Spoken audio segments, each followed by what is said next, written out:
Hi guys, you know what? The fans, yeah, it's not exactly the score people want right now. Twins don't have a lot of outs yet, but Braden, Evan, you guys aren't done yet, right? We're gonna rally them. We're gonna go, we're going.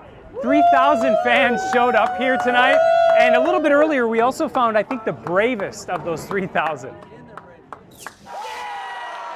Alex Thunstrom celebrated the Twins' early lead with his new daughter, Lydia.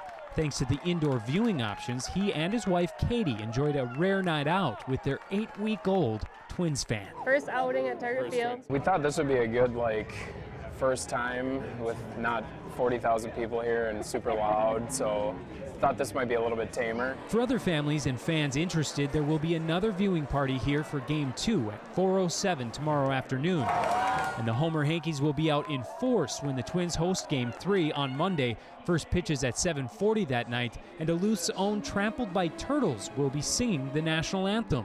If needed, Game 4 will be Tuesday just after 7 p.m., and Bloomington's Angelica Cantante Youth Choirs will sing. We'll be here Monday, Tuesday, so it should be fun. Looking forward to it. And just in case you're wondering. No, not with Lydia. I'm not that brave. No. Braden, he's going to keep waving this Homer Hanky, I think, until the Twins finally get a win.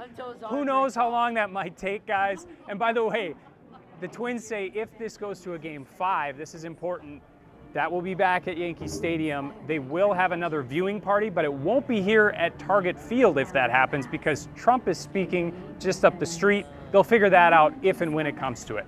Back to you.